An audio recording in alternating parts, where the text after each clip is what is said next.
Australia में रहने वाले मेरे दर्शक बहुत तरह की कहानियां मुझ तक पहुंचा रहे हैं जिनके बारे में आपको जानना बहुत जरूरी है। आपको चक दे फिल्म याद है जिसे 2007 में ऑस्ट्रेलिया में शूट किया गया था। इस फिल्म को शूट करने जब इंडियन क्रू वहां गया तो उनकी लाइन प्रोड्यूसर थे स्विश फिल्म्स। ये स्विश फिल्म्स वही है जिसके बारे में मैं आपको पहले भी बता चुका हूं, वो जो जिहाद वाला मामला हुआ था, जिहाद कुर्बान, याद आ रहा है? फिलाडेल्फिया में जो बहुत सारे पैसे नहीं दिए गए थे, उसके बाद जो इसकी हेड थी उन्होंने कहा था मैं अब इस फर्म से अपने संबंध तोड़ रही हूं। तो ये वही फर्म है स्विश फिल्म्स जिसने चक दे के लिए वहां लाइन प्रोडक्शन का काम किया था।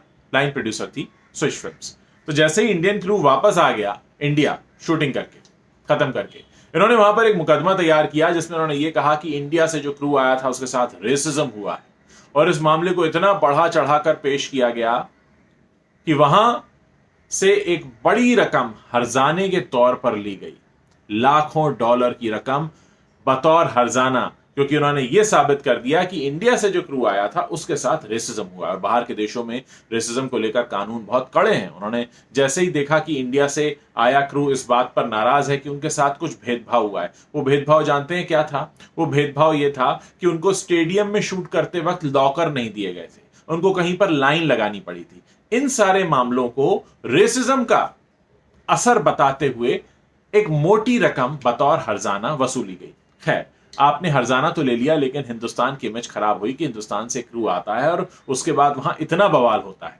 इसकी वजह से दो तरह की दिक्कतें हुई।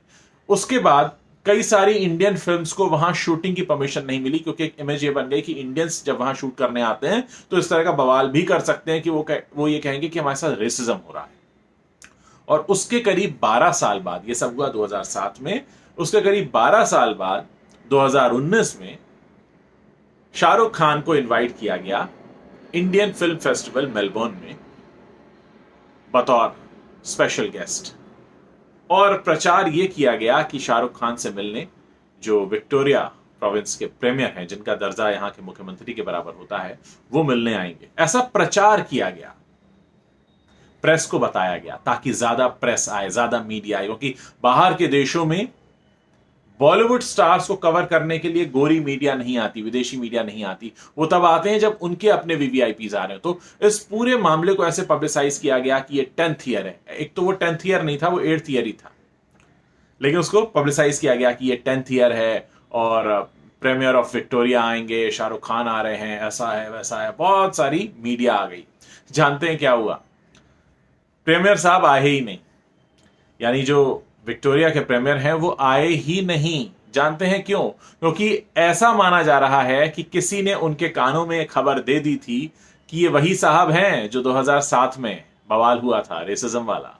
तो ऐसा होता है, कई बार आप अपनी छवि ऐसी छोड़कर आते हैं कुछ देशों में कि उसके बाद लोग आपसे मिलना नहीं चाहते, लोग आपसे मिलने में कतराते हैं। तो जो भी प्रचार किया गया इंडियन फिल्म फेस्टिवल मेलबर्न की तरफ से कि शाहरुख आ रहे हैं और उनसे मिलने आएंगे प्रीमियर ऑफ विक्टोरिया, ऐसा कुछ हुआ ही नहीं। ये सब एक पीआर स्टंट साबित हुआ। और वहां पर दिखाने के लिए मौका ये हो गया कि क्योंकि वहां पर प्रचार ऐसा किया गया था कि प्रीमियर आ रहे हैं, तो बहुत सारी भीड़ जुटी, बहुत सारे लोग आए, तो कहा गया ये सब खान साहब को देखने आए हैं। लेकिन मामला कुछ और था। मामला ये था कि खान साहब आए थे और खान साहब के पुराने किस्से प्रीमियर साहब तक पहुंच गए थे, तो प्रीमियर साहब ने फैसला किया कि मुझे नहीं जाना है। ये सारी बातें कही जा रही हैं क्योंकि इतने बड़े स्तर पर प्रचार कर लेना ये ठीक वैसा ही है कि मान लो मैं कहूं कि मेरी शादी में राष्ट्रपति आ रहे हैं क्योंकि मैंने राष्ट्रपति को अपनी शादी का कार्ड भेज दिया है। इनवाइट करना और गेस्ट का कंफर्मेशन मिलना, ये दो अलग अलग बातें होती हैं। अगर आपने किसी को इन्वाइट कर दिया है, दैट डजंट मीन कि वो आएंगे। आपने इनवाइट किया है लेकिन उन्होंने तो आने का कोई कंफर्मेशन नहीं दिया है। लेकिन आपने सिर्फ अपने इन्विटेशन के बेस पर बहुत सारे मीडिया को बुला लिया, पूरे ऑस्ट्रेलिया में शोर मचा दिया, लेकिन प्रीमियर साहब नहीं आए। खान साहब वहां 3 दिन रुके, उनसे 1 सेकंड के लिए भी मिले नहीं। जानते हैं ऐसा कब होता है? ऐसा तब होता है जब आप बहुत कुछ बोलते हैं जो सिर्फ झूठ पर खड़ा होता है और लोगों को पुराने पाप भी याद रहते हैं। हमारे कहते हैं ना हिंदुस्तान में पुराने पाप।